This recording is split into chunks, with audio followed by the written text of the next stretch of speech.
নমস্কার, আমি শম্পা। আপনারা দেখছেন উত্তরের সংবাদ। বিস্তারিত খবরে যাব, কিন্তু তার আগে আজকের নিউজ হেডলাইন্স। চিকিৎসা ব্যবস্থাকে আরো সুগম করতে এবার দুয়ারে চিকিৎসা। মোবাইল মেডিকেল ইউনিট চালু হলো জলপাইগুড়ি জেলায়। এসআইআর আবহে শিলিগুড়ি হাসমিচক থেকে এক যুবককে আটক করে উদ্ধার 30 লক্ষ টাকা। বড়সড় সাফল্য শিলিগুড়ি মেট্রোপলিটন পুলিশের।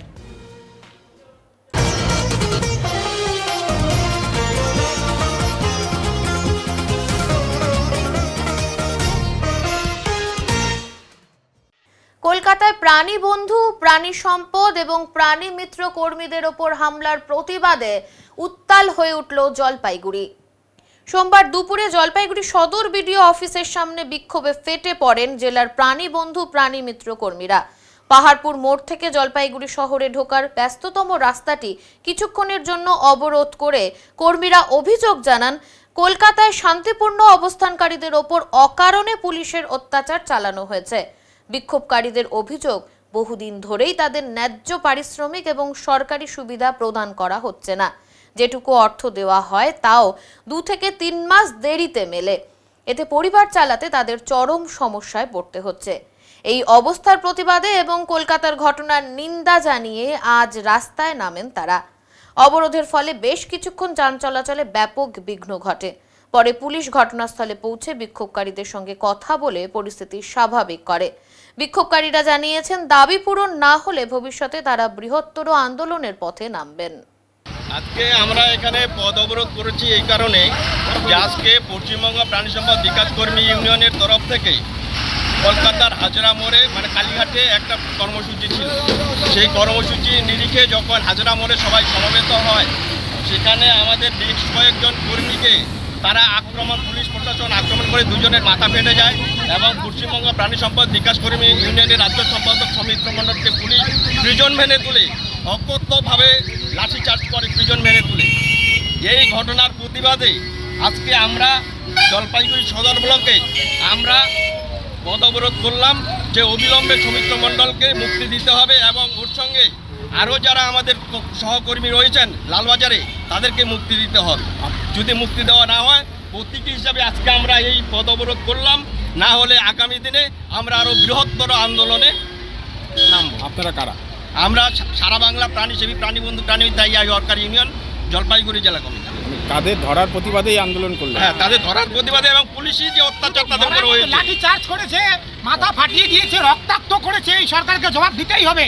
আমরা তো আমাদের দাবির জন্য গিয়েছিলাম, নির্দিষ্ট একটা দাবির জন্য গিয়েছিলাম যে আমাদের মাস মাইনে করতে হবে, বেতন বৃদ্ধি করতে হবে। যেভাবে আমাদেরকে খাটিয়ে চলেছে ডিপার্টমেন্ট, যেভাবে আমরা পরিশ্রম করি তার আমরা কোনো মূল্য পাই না।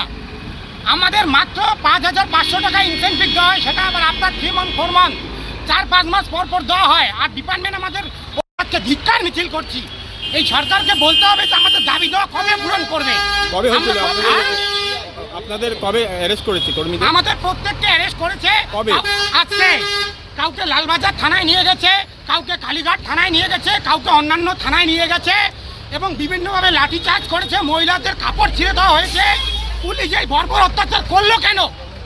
তাহলে আমরা তো একটা শান্তিপূর্ণ আন্দোলন করতে গিয়েছিলাম, আমাদের সহকর্মীরা গিয়েছিল শান্তিপূর্ণ আন্দোলন করতে। পুলিশ কেন এই বর্বর আন্দোলন করলো? কার অর্ডারে, কার হাতে সেই কাজটা করলো? তাহলে সরকারের পক্ষে কি কোনো কথা বলা যাবে না? আমরা কি আমাদের দাবি নিয়ে আন্দোলন করতে পারবো না? কোথায় নিচে নেমেছে এই সরকার?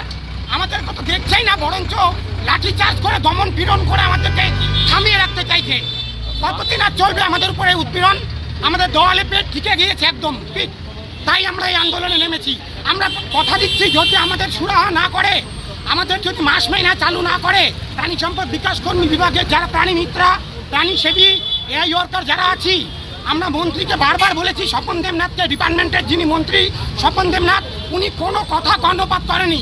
আমরা বাধ্য হয়ে তারপর মমতা ব্যানার্জির সঙ্গে দেখা করতে গিয়েছি, কিন্তু মমতা ব্যানার্জির পুলিশ আজকে যেভাবে বর্বরভাবে আমাদের সহকর্মীদের উপর লাঠিচার্জ করছে তা অত্যন্ত জঘন্য এবং ঘৃণ্য। এসআইআর ইস্যুকে কেন্দ্র করে শ্রমিক সংগঠন আইএনটিটিইউসির প্রতিবাদ সভা অনুষ্ঠিত হলো আজ। এসআইআর ইস্যুকে কেন্দ্র করে শ্রমিক সংগঠন আইএনটিটিইউসির প্রতিবাদ সভা অনুষ্ঠিত হলো জলপাইগুড়ি শহর সংলগ্ন রানীনগর চেওড়াপাড়া এলাকায়। এদিন সদর ব্লক 2 এর আইএনটিটিইউসির উদ্যোগে আয়োজিত এই সভায় সংগঠনের নেতৃত্বরা দাবি জানান এসআইআর কে কেন্দ্র করে বিভিন্ন বিভ্রান্তিকর ভিডিও দেখিয়ে সাধারণ মানুষকে আতঙ্কিত করা হচ্ছে। সদর ব্লক 2 এর আইএনটিটিইউসির সভাপতি রাজু সাহানি জানান এসআইআর সংক্রান্ত বিভিন্ন অভিযোগের বিরুদ্ধে প্রতিবাদ জানাতেই আজকের এই কর্মসূচি। তার অভিযোগ, গোটা দেশে বিজেপি পরিচালিত জাতীয় নির্বাচন কমিশন এসআইআর এর নাম করে এমন আচরণ করছে যেন তারা বিজেপিরই এক অংশ। কিছু ভোটারকে লক্ষ্য করে তাদের নাম ভোটের তালিকা থেকে বাদ দেওয়া হচ্ছে। এটি বিজেপির নোংরা রাজনীতি ছাড়া আর কিছুই না। তিনি আরো জানান বিজেপি পরিচালিত কেন্দ্রীয় সরকার শ্রমিকদের প্রাপ্য টাকা পর্যন্ত দিতে পারছে না। অপরদিকে এসআইআর এর নাম করে দেশে হিটলারি শাসন কায়েম করার চেষ্টা চালানো হচ্ছে। এর তীব্র ধিক্কার জানিয়েছেন রাজু সাহানি। এসআইআর এর নাম করে যেভাবে বিজেপির কেন্দ্র সরকার কিছু কিছু মানুষকে টার্গেট করে ভোট অধিকার কেড়ে নিতে চাচ্ছে, ভোট থেকে নাম কেটে দিতে চাচ্ছে, এটা অত্যন্ত লজ্জাজনক। এটাকে আমরা ধিক্কার জানাই। কারণ যে বিজেপি চালিত কেন্দ্রীয় সরকার সাধারণ মানুষের 100 দিনের কাজের টাকা দিতে পারে না, ওই বিজেপি পরিচালিত কেন্দ্রীয় সরকার এসআইআর এর নাম করে মানুষের মধ্যে একটা ভয় সৃষ্টি করে শান্ত বাংলাটাকে অশান্ত করার যে পরিবেশ করতেছে, যে চক্রান্ত করতেছে, ওটাকে রুখে দাঁড়ানোর জন্য আমাদের দেশের সর্বনেত্রী মাননীয় মমতা ব্যানার্জি আর আমাদের দেশের সর্বোপরি যে সাধারণ সম্পাদক মাননীয় অভিষেক ব্যানার্জির নেতৃত্বে আমরা আগামী দিনে একটাও যাতে বাংলার একটাও মানুষ 10 কোটি ভোটারের একটাও ভোটার যাতে বাদ না যায়, তার জন্য আমরা আগামী দিনে আন্দোলনে দরকার হলে ইলেকশন কমিশন অথবা বিজেপি পরিচালিত যে কেন্দ্র সরকার তার এগেনস্টে আমরা আন্দোলনে নামতে বাধ্য হব। তারই কারণ আপনারা জানেন যে জলপাইগুড়ি গত 1 মাসের মধ্যে 3-4 জনের তরতাজা প্রাণ চলে গেল এসআইআর এর ভয়ে। যেভাবে বিজেপি নেতারা যেভাবে সোশ্যাল মিডিয়ায় গুজব ছড়াচ্ছে যে 2002-এ যাদের নাম থাকবে না তাদেরকে দেশ ছাড়ে যেতে হবে, লোক আতঙ্কই আছে। এই আতঙ্কের জন্য কিছু কিছু ভোটার আত্মহত্যা করছে। আমরা বিজেপিকে বলে দিতে চাই যে আগামী দিনে যদি কেউ এরকম এসআইআর জন্য যদি আত্মহত্যা করে আমরা বাধ্য হব ওই মৃত্যু বডিটাকে নিয়ে তোমাদের বিজেপির সদর দপ্তরে যায় যে ইলেকশন কমিশন যে বিজেপির ইনস্ট্রাকশনে যে পরিচালিত হয়ে যেভাবে সাধারণ লোককে হ্যারাস করছে, এটা কিন্তু আমরা দেখে ছাড়বো, লাশ দেখে ছাড়বো। গোপন সূত্রে খবরের ভিত্তিতে শিলিগুড়ি থেকে উদ্ধার হলো 30 লক্ষ টাকা। বড় সড় সাফল্য শিলিগুড়ি মেট্রোপলিটন পুলিশের। শিলিগুড়ির হাসমি চকে এক যুবককে আটক করে তার হেফাজত থেকে উদ্ধার হলো 30 লক্ষ টাকা। গোপন সূত্রে পাওয়া খবরের ভিত্তিতে শিলিগুড়ির হাসমি চকে শিলিগুড়ি থানার আইসি প্রসেনজিৎ বিশ্বাস এবং অ্যান্টি ক্রাইম উইংস এর ওসি উদয় চক্রবর্তীর নেতৃত্বে পুলিশের এই অভিযান। এক স্কুটি চালককে আটক করে তল্লাশি চালিয়ে তার ব্যাগ থেকে উদ্ধার হয় 30 লক্ষ টাকা। আটক যুবকের নাম মোহাম্মদ ওয়াসিম, ধৃতের বাড়ি উত্তরপ্রদেশে। এই বিপুল পরিমাণ টাকা সে কোথায় নিয়ে যাচ্ছিল তার কোনো সদুত্তর সে দিতে পারছে না। সূত্রের খবর, ভারত বাংলাদেশ সীমান্তের ফুলবাড়ি এলাকায় বসবাস করত ওই যুবক। শিলিগুড়ি শহরের বুকে এত টাকা সাম্প্রতিককালে এই প্রথম উদ্ধার হলো। লালকেল্লা বিস্ফোরণের পর থেকেই সতর্ক রাজ্য পুলিশ প্রশাসন, সতর্ক শিলিগুড়ি পুলিশও। আর এরই মাঝে উদ্ধার বিপুল পরিমাণ টাকা। একটি স্কুটি সহ ওই যুবককে আটক করে টাকা গণনার মেশিন নিয়ে এসে ওই টাকা গণনা করে শিলিগুড়ি থানার পুলিশ। উদ্ধার হওয়া ওই বিপুল পরিমাণ টাকা কোথায় নিয়ে যাওয়া হচ্ছিল এবং ওই যুবকের সাথে বিগত দিনে কার সাথে ফোনে কথোপকথন হয়েছে সেই সমস্ত কিছু তদন্ত শুরু করেছে শিলিগুড়ি থানার পুলিশ। ধৃতকে বৃহস্পতিবার শিলিগুড়ি আদালতে পেশ করা হয়। भैया आपका घर यूपी, आप कहाँ से पैसा लेके आ रहे थे? अब तो अंदर से लेकर आ रहे थे। कहाँ से? अंदर शिवाजी मोड़। शिवाजी मोड़। সবুজ সাথী প্রকল্পের সাইকেল আজ ছাত্রছাত্রীদের মধ্যে বিতরণ করা হলো পৌরসভার হাত ধরে। জলপাইগুড়ি পৌরসভার চেয়ারম্যান সৈকত চ্যাটার্জি ও ভাইস চেয়ারম্যান সন্দীপ মাহাতোর হাত দিয়ে এই বছরের মুখ্যমন্ত্রীর স্বপ্নের প্রকল্প সবুজ সাথী প্রকল্পের সাইকেল বিতরণ কর্মসূচি পালিত হয়। এই বছর সবুজ সাথী প্রকল্প 11তম বছরে পদার্পণ করলো। আজ জলপাইগুড়ি ওয়েলফেয়ার সংলগ্ন জায়গা থেকে এই সাইকেলগুলি বিতরণ করা হয়। বিতরণী অনুষ্ঠানে উপস্থিত ছিলেন চেয়ারম্যান সৈকত চ্যাটার্জি, ভাইস চেয়ারম্যান সন্দীপ মাহাতো সহ অন্যান্য কাউন্সিলররা। আজ প্রায় 40 জন ছাত্রছাত্রীদের হাতে এই সবুজ সাথী প্রকল্পের সাইকেল বিতরণ করা হয়। জলপাইগুড়ি রাষ্ট্রীয় বালিকা বিদ্যালয়, ফণীন্দ্রদেব ইনস্টিটিউটের ছাত্রছাত্রীদের হাতে এই সাইকেলগুলি বিতরণ করা হয়। সাইকেল বিতরণের দায়িত্বে ছিল জলপাইগুড়ি পৌরসভা। মমতা বন্দ্যোপাধ্যায়ের স্বপ্নের প্রকল্প সবুজ সাথীতে আজকে আপনারা প্রত্যেকে জানেন যে জলপাইগুড়ি শহরের 20টা বিদ্যালয়ের নবম শ্রেণীর ছাত্রছাত্রীদের আমরা মাননীয় মুখ্যমন্ত্রী সাইকেল প্রদান করেন এবং ইতিমধ্যে তিনি এটা শুভ উদ্বোধন করেছেন। আজকে জলপাইগুড়ি পৌরসভার তরফ থেকে আমি আছি, এখানে আমার সাথে ভাইস চেয়ারম্যান আছেন, 1 নম্বর ওয়ার্ডে কাউন্সিলর আছেন, 2 নম্বর ওয়ার্ডে কাউন্সিলর আছেন, আমাদের আধিকারিকরা রয়েছে।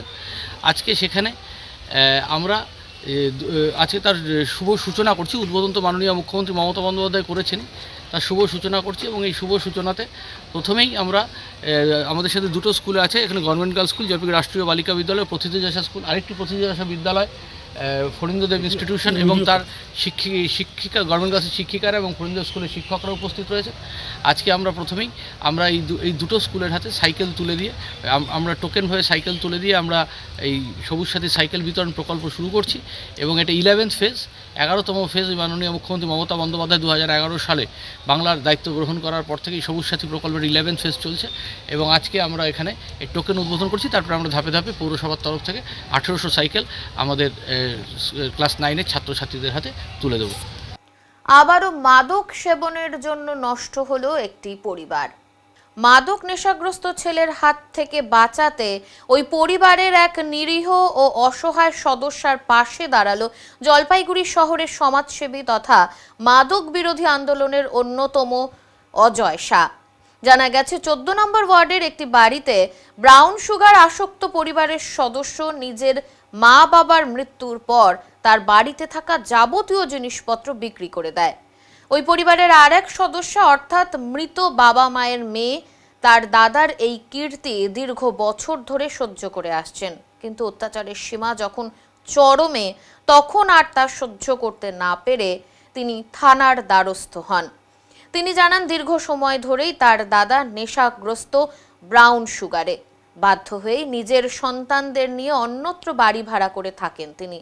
কিন্তু এই সুযোগে তার দাদা বাড়ির যাবতীয় জিনিসপত্র সামান্য টাকা দিয়ে বিক্রি করে দেয়। এই খবর শুনেই ছুটে আসেন তার মেয়ে এবং দ্বারস্থ হন পুলিশের। পুলিশ বিষয়টি দেখার আশ্বাস দিয়েছেন। এই ঘটনাটি জানার সাথে সাথে অজয় শাহ এবং তার সহযোদ্ধারা সেই পরিবারের পাশে দাঁড়ায়। এবার খুলনা নেওয়ার আগে কি কোনো খোঁজ নিয়েছিলেন কি যে এই বাড়ির মালিক কে আছে বা এই বাড়িতে আর কেউ আছে কিনা? আমরা তো জানি না, সেটা অনুসারে জানি। তা আপনাদেরকে আর কি ঘরটর নেয়, আমাদেরকে ভাঙতে পাঠায়। আচ্ছা, আর আপনারা এসে ঘরগুলো খুলে নিয়েছেন, তাই তো? আমাদের ফেলে দিয়ে মারছে। কে মেরেছে আপনাকে? আপনার বুবাই। আচ্ছা, এমনকি এও বলে যে তুই কাকে ডাকবি আমি দেখে নিব, নোংরা ভাষা গালি দিয়ে বলে তোকে ওর সাথে ইসে করাবো, এই করবো সেই করবো, তোকে নোংরা ভাষা গালাগালি দেয়। আপনার ওর বোন এখন কোথায় থাকে? এই বাড়িতে থাকে না? এই বাড়িতে থাকে না, ওর অত্যাচারে চলে গেছে। আচ্ছা, ঠিক আছে। থানাতে দ্বারস্থ হলাম, এবার পুলিশের কাছে সব কিছু করা হলো। করার পর কি ঘটেছে আপনার, মানে কি হয়েছে? আমার সাথে তো এমনি মানসিকভাবে তো টর্চার করতোই, আমার বাচ্চাদের সাথেও টর্চার করতো। তো তার কারণে আমি বাড়ি থেকে বেরোতে বাধ্য হই, আমার পিসির ঘরে থাকতে আমি বাধ্য হই। এবার তারপরেও আমার দাদা বাড়ির সব জিনিস নিয়ে বিক্রি করে দিচ্ছে। তার সাথে সাথে আমাদের ওপরে যে একটা ঘর আছে সেই ঘরের টিন, জালনা, দরজা সব কিছুই খুলে বিক্রি করে দিচ্ছে। এবার এগুলো কিছু সহ্য না করতে পেরে আজকে আমি এখানে। এবার কবে ঘটেছে ঘটনাটা? এটা আজকেই ঘটেছে, বিগত কয়েক বছর ধরেই ঘটে আসছে। তো আমরা সেভাবে আপনার দাদা কি ব্রাউন সুগারে আসক্ত? হ্যাঁ। এবার আমার পাশে তেমন কেউ নেই, এবার আমি একাই, যেহেতু আমাকে একাই লড়তে হচ্ছে। কেন একা? কেন একা বলতে আমার ফ্যামিলিতে আমি আর আমার পিসি, মা বাবা দুজনেই মারা গেছেন। কতদিন আগে মারা গেছে? এই 1 বছর হলো। বাবা মারা গেছে 1 বছর হলো, মা মারা গেছে 6 মাস হচ্ছে। এই 1 বছরের মধ্যেই আপনার ভাই সবকিছু বিক্রি করে দিচ্ছে। বাবা মারা যাওয়ার পরে যা একটু কন্ট্রোলে ছিল মা থাকাকালীন, কিন্তু মা মারা যাওয়ার পর থেকে আরো বেশি সবকিছু হয়ে গেছে। তো সেই কারণেই আমি এখানে দ্বারস্থ হলাম। এবার তারপরেও আমি এক দাদার অজয়দার খবর পেলাম, সেই অজয়দার কাছ থেকে আমি নাম্বার জোগাড় করে সেই দাদার কাছেও আসলাম। সেই দাদা আমাকে যথেষ্ট হেল্প করলো। হেল্প করার পরে আজকে আমাদের বাড়িতেও গেছিলো। আমি থানাতে এসেও তেমন কোনো প্রোটেক্ট পাচ্ছিলাম না। দাদাদেরকে আবার কল করার পরে দাদারা এসে আমাকে সব কিছু আমার সমাধান করলো। এখন দেখা যাক পরবর্তীতে কী হয়। জেওয়াইএম এর সংলগ্ন মাঠের যাতায়াতের পুলের থেকে চুরি হয়ে যাচ্ছে রড। চোরের অত্যাচারের কারণে পুলের থেকে লোহার রড ভেঙে নিয়ে যাওয়ার ঘটনায় চাঞ্চল্য ছড়িয়েছে জলপাইগুড়ি পৌরসভার ৮ নম্বর ওয়ার্ডের অন্তর্গত জেওয়াইএম ক্লাব সংলগ্ন রাস্তায়। যদিও পৌরসভার চেয়ারপারসন সৈকত চ্যাটার্জি বলেছেন খুব তাড়াতাড়ি এর মেরামত করে দেওয়া হবে। ভেঙে নিয়ে যাওয়া হচ্ছে সেই পুলের লোহার রড, ফলে পুলের অবস্থা শোচনীয়। খুব তাড়াতাড়ি সেই পুলের কাজ করবে জলপাইগুড়ি পৌরসভা। পুলটি ছোট হলেও এর গুরুত্ব অপরিসীম, কারণ বিভিন্ন পথচারী থেকে সাধারণ মানুষ, কলেজ ছাত্রী সহ প্রশাসনের বিভিন্ন মহলের মোটর বাইক আরোহীরা ওই পথ দিয়ে চলাচল করে। কিন্তু এই পথের মাঝখানেই রয়েছে একটি ছোট্ট আকৃতির পুল। বর্তমানে সেই পুলের পরিস্থিতি অনেকটাই খারাপ হয়েছে। আর এই পরিস্থিতির কথা জলপাইগুড়ি পৌরসভার চেয়ারম্যান সৈকত চ্যাটার্জির কাছে জানানো হলে তিনি জানান খুব তাড়াতাড়ি এই পুলটি রিপেয়ার করে দেওয়া হবে। হ্যাঁ, ওই কালভারটাকে আমরা রিপেয়ার করার ব্যবস্থা করছি। সংবাদে এখন সময় বিরতির, ফিরে আসছি বিরতির পর, সঙ্গে থাকুন। সব সময় সব দিকের সব খবর পেতে সাবস্ক্রাইব করুন, বেল আইকনটি প্রেস করে আপডেট থাকুন।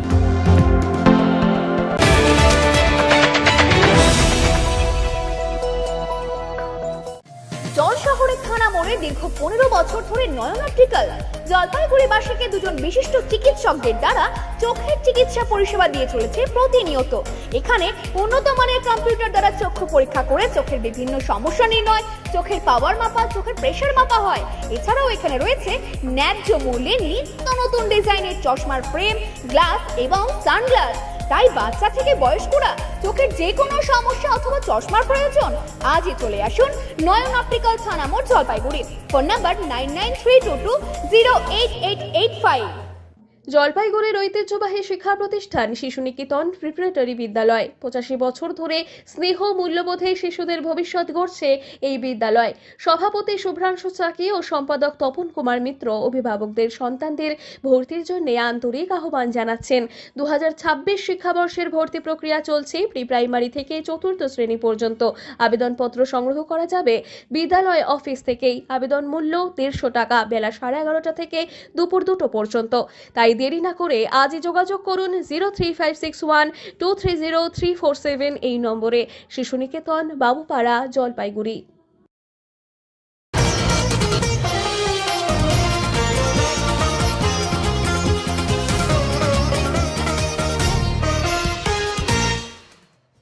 এবারে দুয়ারে চিকিৎসা ব্যবস্থাকে আরো সুগম করতে মোবাইল মেডিকেল ইউনিট চালু হলো জলপাইগুড়ি জেলায়। জেলার মালবাজার ও নাগরাকাটা বিধানসভা এলাকায় পৌঁছে গেল দুটো মোবাইল মেডিকেল ইউনিট। মূলত এই এলাকার চা বাগান এবং প্রত্যন্ত গ্রামে গ্রামে ঘুরে চিকিৎসা পরিষেবা দেবে এই ইউনিট। এতে চিকিৎসক, নার্স, স্বাস্থ্যকর্মীরা যেমন থাকছে প্যাথোলজি এবং ইসিজির ব্যবস্থাও। এর ফলে চিকিৎসার প্রয়োজনে প্রত্যন্ত এলাকার বাসিন্দাদের দীর্ঘ পথ পেরিয়ে যেতে হবে না হাসপাতালে, বরং ছোটখাটো মোবাইল মেডিকেল ইউনিট পৌঁছে যাবে ঘরের দুয়ারে।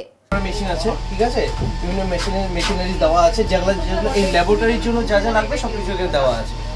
রিমোট এরিয়া, যে বাগানগুলোতে আমাদের, যেহেতু বাগান এলাকা এগুলো, যে বাগানগুলোতে আমাদের নেই আর কি, কোনো মেডিকেল মানে নন ফাংশনাল বাগান যেগুলো রয়েছে, সেই জায়গাতে কিন্তু এইগুলো যাতে আমাদের ক্যাম্পগুলো করে। এখানে সমস্ত রকমের আধুনিক যে ফেসিলিটিসগুলো রয়েছে, এই ভ্রাম্যমান যে ভ্যান, অ্যাম্বুলেন্স ভ্যান, এতে কিন্তু সব আছে। সমস্ত রকমের ব্যবস্থা আছে। ল্যাবরেটরি সিস্টেম থেকে শুরু করে আমাদের ইসিজি, বিপি মেশিন, সমস্ত কিছু রয়েছে। এখানে আমাদের ডাক্তার যাবে, এখানে নার্সিং স্টাফ থাকবে, এবং যে যে জায়গায় হবে তার আগে মাইকিং করা হয়, প্রচার করা হবে, সেখানে যাতে লোকজন আসে। এবং সেখানে কিন্তু আমাদের ওই থেকে শুরু করে আমাদের অনলাইন সিস্টেম থাকবে। সেখানে টেস্টিং হবে, টেস্টিং হওয়ার পর সঙ্গে সঙ্গে তার রিপোর্টও পেয়ে যাবে। ঠিক আছে, এছাড়া আর যে সমস্ত ইয়েগুলো সেখানে আমাদের যারা স্টাফ যাদের ডিউটি থাকবে তারা সেখানে যাবে সকাল 9টা থেকে। আমাদের যেরকম আউটডোর শুরু হয় ঠিক সেই রকমভাবেই শুরু হবে। জলপাইগুড়ি জেলা কি দুটো গাড়ি স্যার? আপাতত দুটো এসছে, আরও আসবে। আচ্ছা, কোন কোন জায়গায় ঘুরবে জেলার এলাম, মূলত কোন কোন জায়গায় এগুলো ঘুরবে বলতে কি, যে প্রতিদিন একটা করেই থাকবে, যে কোথায় একটা রস্টার থাকবে, সেই রস্টার অনুসারে এটা বিএমওই সাহেবরা হচ্ছে রস্টারটা দেবে। মাল মেটেরি এবং নাগরা কাটার জন্য একটা গাড়ি, যেহেতু সেই জন্য ওখানে 3 দিন করে রস্টারটা হবে প্রতি সপ্তাহে। আর হচ্ছে আপনার ইয়েতে কি বলে মাল ব্লক, যেহেতু ক্রান্তি ব্লক এবং মাল ব্লক, এটা দুটো মিলিয়ে হচ্ছে আমাদের 6 দিন আমাদের ইয়ে করা হবে। শিলিগুড়ির 47 নম্বর ওয়ার্ড থেকে নিখোঁজ 3 নাবালিকা, শহর জুড়ে চাঞ্চল্য। নিখোঁজ নাবালিকাদের নাম দীপা রায়, মনিকা সরকার ও প্রিয়াঙ্কা শীল। 3 জনেরই বয়স 14 বছর বলে জানা গেছে। তাদের মধ্যে 2 জন ক্লাস 7-এ পড়ে এবং 1 জন ক্লাস 8-এ পড়ে। গতকাল সকাল থেকে নিখোঁজ তারা। শিলিগুড়ি প্রধাননগর থানায় পরিবারের তরফে নিখোঁজ অভিযোগ দায়ের করা হয়েছে। ঘটনার তদন্ত শুরু করেছে প্রধাননগর থানার পুলিশ। আমরা 4 নম্বর পার্কে ওখানে একটু রেস্টুরেন্টে খাওয়া দাওয়া করে, বলছি একটু বান্ধবীর বাড়ি যাবো, ওকে সাথে নিব, নিয়ে খাওয়া দাওয়া করে। কার জন্মদিন ছিল? দীপা রায়ের। হ্যাঁ, দীপা রায়ের ছিল। প্রিয়াঙ্কা শীল, মনিকা সরকার আর বলে 3 জন মিলে বেরিয়েছে। আমাকে বললো মা একটু ওখানে খাওয়া দাওয়া করে। আমি বলি কয় ঘন্টা থাকবি? বলে 2-3 ঘন্টা থেকে চলে আসবো। আমি বলি তাড়াতাড়ি আসবি তো? বলে হ্যাঁ তাড়াতাড়ি আসবো। তারপরে আমি বলছি ঠিক আছে তাহলে আসবেই, তাহলে মিটিংটা সেরে আসি। তো মিটিংয়ে আসি স্কুল, তারপর দিদিকে ফোন করলাম, দিদি আসছে? বলে না আসেনি এখনও। তারপরে আমি 4টের দিকে বাড়ি গেলাম, দিদি আসছে? না আসেনি এখনও। তারপরে তখন থেকে আমরা খোঁজাখুঁজি চালু করে দিয়েছি 3 জন মিলে। লাস্ট কখন, কালকে ওরা কখন বেরিয়েছিল বাড়ি থেকে? 10:30। 10:30। না ফোন নাই, 10:30। মানে সকাল 10:30। হ্যাঁ, আমাকে বলে বেরিয়েছে। তখনই ওরা বাড়ি থেকে বেরিয়েছে? হ্যাঁ, 3 জনে বেরিয়েছে। তারপরে শেষ কখন, কোথায় দেখা গিয়েছিল ওদের? একটা দিদি বললো আমাদের ওখানেই থাকে, 2 নম্বর পঞ্চানন কলোনি। দিদিটা বললো হচ্ছে, আমি বললাম দিদি প্রিয়াঙ্কাতে দেখতে পাইছিলা? বলে হ্যাঁ। আমি কোথায়? বলে স্কুলে পাতি কলোনি যে কবিশকুন্দ স্কুল আছে, আমি নামতেছিলাম, ওরা উঠতেছিল। আমি কে? বলে প্রিয়াঙ্কা আর দীপা। আমি সোনালি? বলে সোনালি দেখতে পাইনি। মনিকা। কি আশঙ্কা, মানে কি ভয় করছেন, মানে কোথায় কি হতে পারে? আমি কিছু কোথাও কেউ কিডন্যাপ করে হয়তো নিয়ে গেছে, নালে মানে এখন তো কোনো ছেলের সাথে তো কোনো ফোন টোন করতো না। আত্মীয় স্বজন সবার কাছে ফোন করেছি, বন্ধু বান্ধবী সবার কাছে ফোন করেছি। হ্যাঁ, জিটি করেছি। কোথায় যেতে পারে বলে আপনাদের ধারণা, বা এমন কোনো ধারণা আছে যে কোথাও যেতে পারে আত্মীয় স্বজনের বাড়িতে, বাইরে কোথাও? না, শিলিগুড়ির বাইরে না, কোথাও যেতে চায় না। যাবে না ওরা, না বলে তো যাবে না, ওরা বেরোয় না। কবিশকুন্দ স্কুলে। কত বয়স আপনাদের মেয়েদের? 14 বছর বয়স। কোন ক্লাসে পড়ে? 7-এ পড়ে। আপনার মেয়ে? হ্যাঁ, আমার মেয়েও 7-এ পড়ে। আমার মেয়ে 8-এ পড়ে। দলেই কোণঠাসা দিলীপ বর্মন, ক্ষুব্ধ শিলিগুড়ি পৌর নিগমের 36 জন কাউন্সিলর। শিলিগুড়ি পৌর নিগমের শাসক দলের 36 জন কাউন্সিলর প্রকাশ্যে ক্ষোভ উগরে দিলেন 46 নম্বর ওয়ার্ডের কাউন্সিলর ও মেয়র পরিষদ দিলীপ বর্মনের বিরুদ্ধে। দীর্ঘদিন ধরেই দলীয় অন্দরমহল, মেয়র গৌতম দেব, ডেপুটি মেয়র রঞ্জন সরকার এবং অন্যান্য নেতাকর্মীদের বিরুদ্ধে বিস্ফোরক মন্তব্য করে বিতর্কের কেন্দ্রবিন্দুতে রয়েছেন তিনি। মঙ্গলবার 46 নম্বর ওয়ার্ডে একটি অবৈধ নির্মাণ ভাঙতে গেলে পৌরকর্মীদের বাধা দেন দিলীপ বর্মন। এর আগেও একই ধরনের ঘটনার পুনরাবৃত্তি হয়েছে। ঘটনাস্থলে উপস্থিত সাংবাদিকদের সামনে তিনি ফের মেয়র এবং ডেপুটি মেয়রকে লক্ষ্য করে উস্কানিমূলক মন্তব্য করেন এবং প্রশ্ন তোলেন কেন একটি পুরনো অবৈধ নির্মাণ ভাঙা হলো না তার ওয়ার্ডে। তার এই আচরণে ক্ষুব্ধ হয়ে মঙ্গলবার সন্ধ্যায় শাসক দলের সমস্ত কাউন্সিলর একটি বিশেষ বৈঠকে একজোট হন। এর পরের দিন শিলিগুড়ি পৌর নিগমের সভা কক্ষে 34 জন কাউন্সিলর সাংবাদিক বৈঠক করে রাজ্য নেতৃত্বের হস্তক্ষেপ দাবি করেন। এদিন 18 নম্বর ওয়ার্ডের কাউন্সিলর সঞ্জয় শর্মা জানান জল মাথার ওপর দিয়ে চলে যাচ্ছে। অন্যদিকে দিলীপ বর্মনের মন্তব্যে দল এবং কাউন্সিলররা অযথা কালিমালিপ্ত হচ্ছেন, তাই রাজ্য নেতৃত্বের অবিলম্বে হস্তক্ষেপ প্রয়োজন। 36 নম্বর ওয়ার্ডের কাউন্সিলর রঞ্জন শীল শর্মা জানান মেয়র গৌতম দেব প্রায় 50 বছরের অভিজ্ঞ রাজনৈতিক ব্যক্তিত্ব, তার নামে কোনোদিন দুর্নীতির দাগ লাগেনি, তাই দিলীপ বর্মনের অভিযোগ গ্রহণযোগ্য না। প্রমাণ থাকলে তা প্রকাশ করা হোক, না হলে এই আচরণ বন্ধ করতে হবে। অন্যদিকে এই বৈঠকে মেয়র গৌতম দেব এবং ডেপুটি মেয়র রঞ্জন সরকার উপস্থিত থাকলেও এই বিষয়ে তারা কোনো মন্তব্য করতে চাননি। প্রশ্ন উঠেছে, আমার মনে পড়ে না কোনো প্রশ্ন রঞ্জন শীল শর্মা আমাকে জিজ্ঞেস করেনি, প্রত্যেকটাতে ও মেসেজ পাঠিয়েছে এবং 2-4টে আমার মনে হয়েছে যে এটা অস্বস্তিকর হবে, কিন্তু আমি ওকে প্রত্যেকটাতেই বলেছি তুই মনে করলে কোশ্চেন। একটা ক্ষেত্রেও আমি কিন্তু বলিনি দেখ তুই এটা দিস না।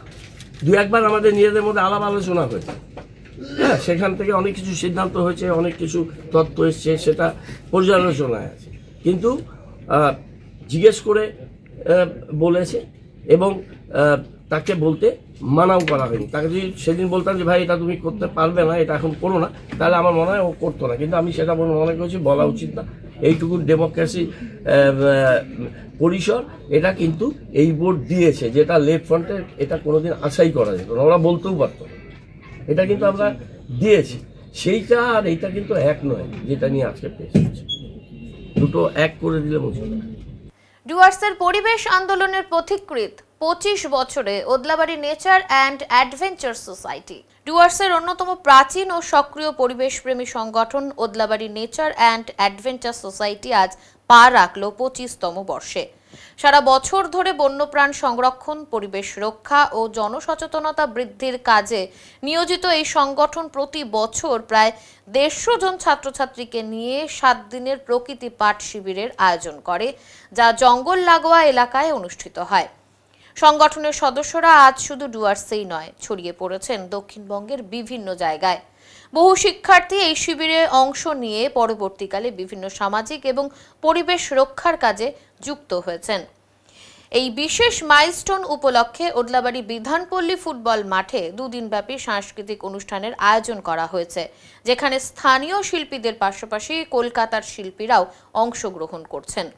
মূল অনুষ্ঠানের আগে বৃহস্পতিবার দুপুরে ওদলাবাড়ি বিভিন্ন স্কুল থেকে ছাত্রছাত্রীদের অংশগ্রহণে একটি বর্ণাঢ্য শোভাযাত্রা বের হয়। উপস্থিত ছিলেন বিভিন্ন স্কুলের শিক্ষক, শিক্ষিকা, সমাজকর্মী এবং স্থানীয় গণ্যমান্য ব্যক্তিবর্গ। পরিবেশ রক্ষার বার্তা সামনে রেখে শোভাযাত্রায় ট্যাবলো, গাছ ও বন্যপ্রাণীদের সাজে সজ্জিত ছাত্রছাত্রী এবং সচেতনতা বক্তব্য স্থান পায়। মূল উদ্দেশ্য জঙ্গল এবং বন্যপ্রাণ রক্ষা করতে সবাই এগিয়ে আসুন। ওদলাবাড়ি ফুটবল মাঠে আয়োজন করা হয়েছে মেগা ড্রয়িং কম্পিটিশন এবং সাবেক সদস্যদের পুনর্মিলন উৎসব। সংগঠনের 25 বছরের যাত্রাকে ঘিরে গোটা ওদলাবাড়ি আজ সাজিয়ে তোলা হয়েছে উৎসবের রঙে। আমাদের হচ্ছে 25 বছর মানে উদযাপন কমিটির উৎসব শুরু হলো আজকে। আমরা এখন র্যালি করব, র্যালির পরে হচ্ছে মধ্যাহ্নভোজ এবং হচ্ছে আমাদের মানে পুরনো যে মেম্বার্স আছে সেই মেম্বারদের নিয়ে বা যে ক্যাম্পাস যারা ছিল তাদেরকে নিয়ে পুনর্মিলন উৎসব এবং মধ্যাহ্নভোজ। এখানে র্যালিতে কিছু ডেমো দেখা যাচ্ছে, কিসের ডেমো? এগুলো হচ্ছে আমরা প্রকৃতির পক্ষে এবং মানুষকে সচেতন করবার জন্য হেলমেট পরা দরকার, অযথা গাছ কাটা মানে কোনো মানে নেই, জল সঞ্চয় করা, জল সংরক্ষণ করা, এই সমস্ত ট্যাবলেটে এগুলো দেওয়া আছে। আর ট্যাবলেটে যেটা দেওয়া আছে, যেটা আমরা প্রত্যেক বছর 26 থেকে 31 তারিখ পর্যন্ত যে নেচার স্টাডি ক্যাম্প করি, সেই ক্যাম্পে আমাদের হচ্ছে সেই ইনস্ট্রুমেন্টগুলো লাগে, সেই ইনস্ট্রুমেন্টের একটা ডেমো আছে। টেন্টও রাখা আছে? টেন্টও রাখা আছে, সব রাখা আছে, যা যা লাগে। আর 2 দিন কি প্রোগ্রাম? আর 21-20 তারিখে হচ্ছে এই প্রোগ্রাম, আজকের এই প্রোগ্রাম লোকাল স্থানীয় শিল্পীদের নিয়ে আজকে প্রোগ্রাম। কারণ আমরা চাই যে পরিবেশের সাথে স্থানীয় যে শিল্পীরা তারাও একটা মঞ্চ পাক, এই জন্য আমরা আজকে একদম স্থানীয় শিল্পী রেখেছি। আগামীকাল কলকাতার দুটো ব্যান্ড আসছে, একটা হচ্ছে লালনতরী আর আছে আমাদের হচ্ছে কিরাম পৌশালীর আসছে, তাদের কনফার্ম হয়ে গেছে আমাদের এই 2 দিনের। সংবাদে এখন সময় বিরতির, ফিরে আসছি বিরতির পর, সঙ্গে থাকুন। সব সময় সব দিকের সব খবর পেতে সাবস্ক্রাইব করুন, বেল আইকনটি প্রেস করে আপডেট থাকুন।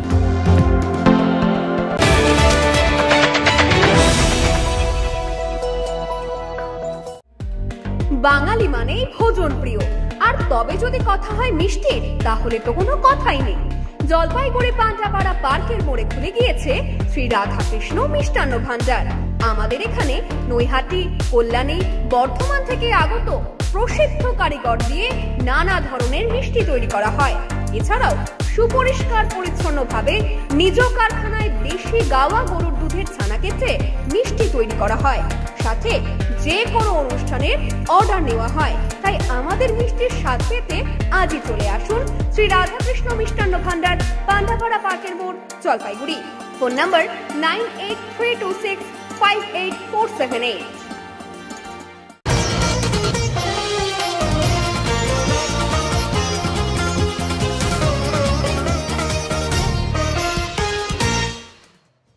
শিলিগুড়িতে 4 লেনের এলিভেটেড রোডে ফের ঘটল দুর্ঘটনা। নির্মীয়মান ফ্লাইওভার থেকে পড়ে গিয়ে গুরুতর জখম হলেন এক শ্রমিক। বারবার দুর্ঘটনায় নির্মাণকারী সংস্থার নিরাপত্তা এবং কর্তৃপক্ষের দায়িত্ব নিয়ে উঠছে প্রশ্ন। জানা গিয়েছে, নির্মীয়মান ফ্লাইওভারে 51 নম্বর পিলারে কর্মরত এক শ্রমিক এদিন হঠাৎই নিয়ন্ত্রণ হারিয়ে নিচে পড়ে যান। এরপর সহকর্মীরা ছুটে আসেন এবং আহত ওই শ্রমিককে উদ্ধার করে জেলা হাসপাতালে নিয়ে যান। সেখানে অবস্থার অবনতি হওয়ায় তাকে মাটিগাড়ার একটি বেসরকারি হাসপাতালে স্থানান্তরিত করা হয়। সেখানেই বর্তমানে চিকিৎসাধীন রয়েছেন ওই শ্রমিক। প্রত্যক্ষদর্শীরা জানান, শ্রমিকের মাথায় হেলমেট ছিল না। অন্যান্য শ্রমিকদেরও খুব কমই সেফটি বেল্ট ব্যবহার করতে দেখা যায়। পুলিশ ঘটনাস্থলে পৌঁছে তদন্ত শুরু করেছে। এখন বৃহস্পতিবারের আবহাওয়ার খবর।